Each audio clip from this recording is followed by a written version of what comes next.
गुरु प्यारी सात संगत जी राधा स्वामी।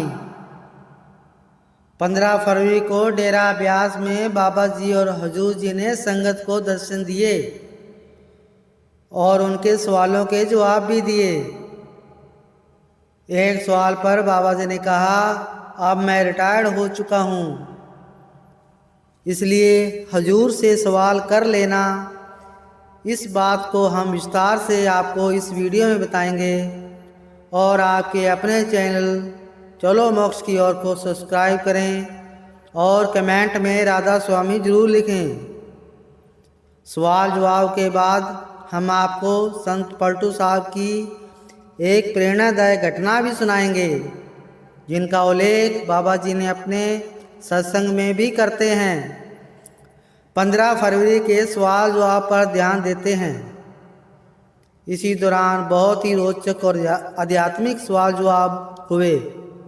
बाबा जी ने सहायता और प्रेम से सभी प्रश्नों के उत्तर दिए। पहला सवाल, एक भाई ने पूछा, बाबा जी नाम दान लेने के बाद मुझसे कुछ गलतियां हो गई, शायद इसलिए आपने अपनी बख्शीश मुझसे वापस ले ली। कृपया मुझे पर दया करें और दोबारा बख्शीश दे दीजिए। बाबा जी ने कहा, बेटा मालिक जो कुछ भी देता है उसे वापस नहीं लेता, बस हमारा ध्यान भटक जाता है और हम ही पहचान खो देते हैं। तुम भजन सिमरन करो और अपनी एकाग्रता तीसरे तिल पर केंद्रित करने की कोशिश करो। मालिक की बख्शिश हमेशा बनी रहती है, बस हमें सही राह पर बने रहना चाहिए। अगला सवाल, एक भाई ने पूछा, भजन सिमरन के दौरान शरीर सुन्न हो जाता है। बाबा जी ने कहा, बेटा हमें इन अनुभवों में उलझने की जरूरत नहीं है, बस अभ्यास करते रहो। जैसे जैसे अभ्यास करोगे शरीर में इसका आदि भी हो जाएगा। अगला सवाल, एक बहन ने कहा, बाबा जी मेरे घर में लड़ाई झगड़े बहुत होते हैं। बाबा जी ने मुस्कुराकर पूछा, तो फिर तू क्यों लड़ती है? बहन ने जवाब दिया, बाबा जी मैं तो मीरा भाई जैसी हूँ, किसी से नहीं लड़ती, घर वाले मुझसे लड़ते हैं। बाबा जी ने मजाक में कहा, जब घर वाले तुझसे लड़ने आए तो तुम मीरा बाई से झांसी की रानी बन जाया करो। इसके बाद बाबा जी ने समझाया, लड़ाई झगड़ों से कोई समाधान नहीं निकलता, शांति और धैर्य से ही हालात सुधरते हैं। प्रेम पूर्वक व्यवहार करो। अगला सवाल, एक बहन ने पूछा, बाबा जी नामदान के समय हमें 4 शर्तें बताई गई थी। मैंने पहले तीनों शर्तों को निभाया, लेकिन भजन सिमरन के 2.5 घंटे पूरे नहीं कर पा रही, क्या मैं दोषी हूँ? बाबा जी ने कहा, बेटा खुद को कसूरवार मत समझो, हमारा काम है प्रयास करते रहना। धीरे धीरे अभ्यास बढ़ाओ, एक दिन तुम 2.5 घंटे पूरा कर पाओगी। मालिक पर विश्वास रखो। अगला सवाल, बाबा जी मेरे परिवार का एक बुजुर्ग बिना नाम दान लिए चला गया, क्या अब उसे भटकना पड़ेगा? बाबा जी ने कहा, मालिक ने ऐसी कोई मोहर नहीं लगाई कि बिना नाम दान के कोई भटकेगा। अगर उसने मालिक पर सच्चा विश्वास रखा तो मालिक उसे सही राह पर ले जाएगा। अगला सवाल, एक भाई ने पूछा, बाबा जी मैंने हमेशा ईमानदारी से कमाई की, फिर भी मेरे बच्चे मेरी बात नहीं मानते। बाबा जी ने कहा, बेटा हमारा कर्तव्य है बच्चों को सही मार्ग पर चलाना और आत्मनिर्भर बनाना। जब वे बड़े हो जाते हैं तो अपनी ज़िंदगी अपने हिसाब से जीना चाहते हैं, हमें ज़बरदस्ती नहीं करनी चाहिए। अगला सवाल। एक बहन ने पूछा, बाबा जी मेरे परिवार की एक लड़की ने धर्म बदल लिया, क्या यह गलत है? बाबा जी ने कहा उत्तर, बेटा धर्म से ज़्यादा महत्वपूर्ण भक्ति है। असली बात यह है कि हम ईश्वर की भजन बंदगी करें। मालिक तो एक ही है, चाहे किसी भी धर्म में जाओ। अगला सवाल। एक बहन ने पूछा, बाबा जी मुझे ऐसी 2 बातें कहिए जिन्हें मैं जीवन भर याद रख सकूं। बाबा जी ने मजाक में, इतने सत्संग करता हूँ फिर भी कुछ कमी रह गई। बहन ने फिर अनुरोध किया तो बाबा जी बोले, बीवियों को कुछ कहने की जरूरत नहीं, वे अपनी चलाती हैं। जिस दिन बीवियाँ दूसरों की सुनने लगेगी उस दिन परले आ जाएगी। इस पर संगत हंसने लगी। अगला सवाल। एक बहन ने पूछा, बाबा जी मैं मीराबाई जैसा प्रेम चाहती हूँ, क्या करूँ? बाबा जी ने कहा, बेटा प्रेम को शब्दों में नहीं मांगा जा सकता, इसके लिए गहरी साधना और भजन सिमरन जरूरी है। अगला सवाल। बाबा जी क्या सच में किसी की नज़र लगती है? बाबा जी ने कहा, यह सब पुराने ज़माने की बातें हैं, हमारी किस्मत का कोई नज़र नहीं बदल सकती। अगर नज़रों से किस्मत बदल जाती तो यहाँ तबाही मच जाती। अगला सवाल। एक बहन ने पूछा, बाबा जी जब मैं किसी का बुरा नहीं करती तो मेरे साथ लोग बुरा व्यवहार क्यों करते हैं? बाबा जी ने कहा, बेटा हमारे कर्म ही हमें उस स्थिति तक ले जाते हैं। कोई हमारा बुरा नहीं कर सकता, बल्कि हमारे ही कर्म हमें भोगने पड़ते हैं।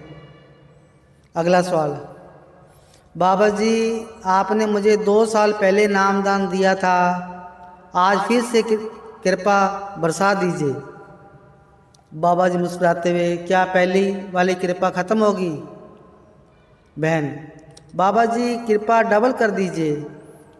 बाबा जी, मालिक तो पहले ही बहुत कृपा कर चुका है, अब हमें और कुछ मांगने की जरूरत नहीं है, हमें जो मिला है उसकी कदर करनी चाहिए। अगला सवाल। अगला सवाल।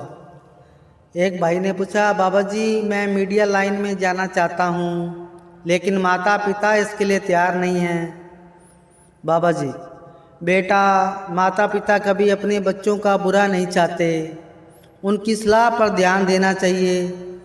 जिस क्षेत्र में जाना चाहते हो उसमें भविष्य में अवसर देखना जरूरी है। अगला सवाल।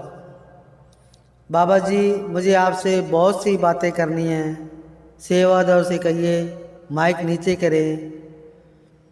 बाबा जी हंसते हुए, बेटा अब तो मैं रिटायर्ड हो चुका हूँ, जितनी बातें करनी है हजूर जी से कर लो। फिर बहन ने कहा, बाबा जी मुझे तो आपसे ही बातें करनी है, आपसे लड़ना है। बाबा जी मजाक में, पति से लड़ मुझसे क्यों लड़ने आई है? संगत जी इस तरह से 15 फरवरी के सवाल जवाब पूरे हुए। इससे यह निष्कर्ष निकलता है बाबा जी के सवाल जवाब बहुत ही सहज, प्रेरणादायक और व्यवहारिक थे। उन्होंने संगत को भजन, सिमरन, प्रेम, धैर्य, सकारात्मक सोच का महत्व समझाया। मालिक की भक्ति, सत्संग, सेवा को जीवन का आधार बनाने पर जोर दिया। आपको अब पलटू साहब की एक चमत्कारी कथा सुनाते हैं, जिसमें भगवान ने पलटू साहब की परीक्षा ली थी। दशरथ महल और संत राम प्रसाद जी। अयोध्या के पास स्थित दशरथ महल में संत राम प्रसाद जी निवास करते थे। वे इस मंदिर की संपूर्ण व्यवस्था संभालते थे और भगवान श्री राम, लक्ष्मण, भरत, शत्रुघ्न एवं हनुमान जी की सेवा करते थे। मंदिर की देखभाल श्रद्धालुओं के चढ़ावे से होती थी, जिससे भगवान का भोग एवं संतों का भोजन तैयार किया जाता था। दशरथ महल के पास पलटू नाम के बनिए की राशन की दुकान थी। हर दिन मंदिर में जो चढ़ावा आता उसे पलटू की दुकान पर भेज दिया जाता और बदले में राशन आ जाता।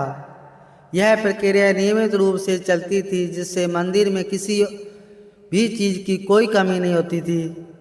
एक दिन मूसलाधार बारिश हुई, जिससे मंदिर में कोई श्रद्धालु नहीं आया और चढ़ावा भी नहीं चढ़ा।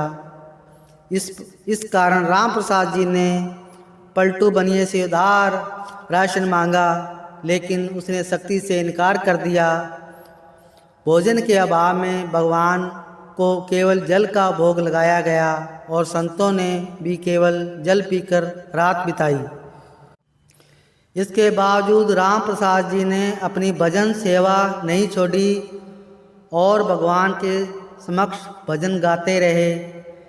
अगली सुबह मंदिर में खलबली मच गई, क्योंकि भगवान श्री राम का रेशमी पीताम्बर गायब था।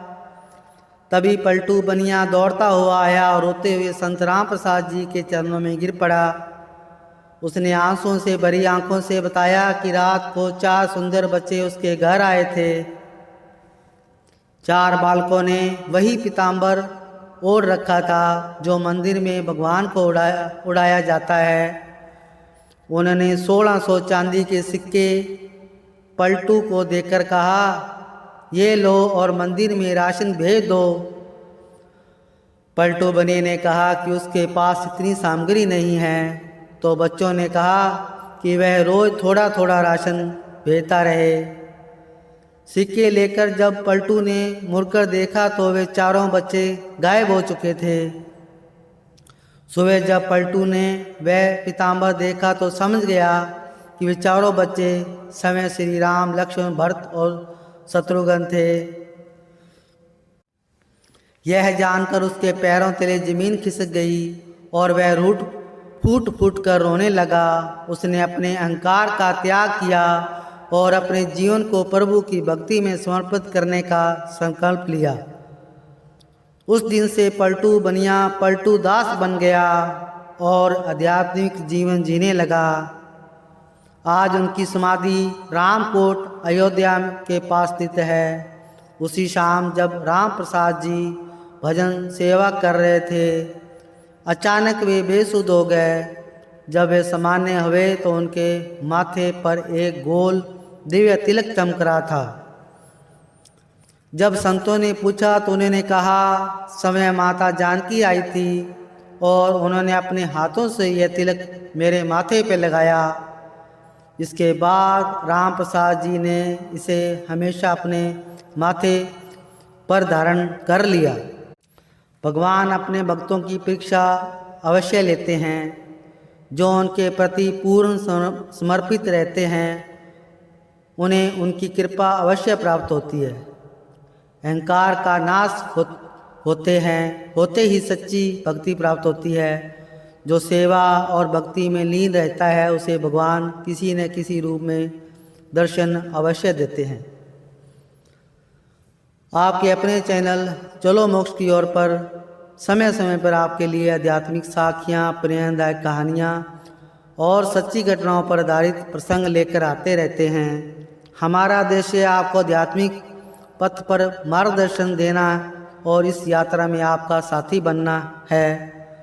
आइए सब मिलकर इस आध्यात्मिक सफ़र को पूरा करें और आत्मिक शांति व मोक्ष की ओर बढ़ें। अगर आपको यह वीडियो पसंद आए तो इसे लाइक करें, शेयर करें और कमेंट में राधा स्वामी जरूर लिखें। हमारे साथ इस दिव्य यात्रा में बने रहने के लिए धन्यवाद। चैनल को सब्सक्राइब करना न भूलें। राधा स्वामी।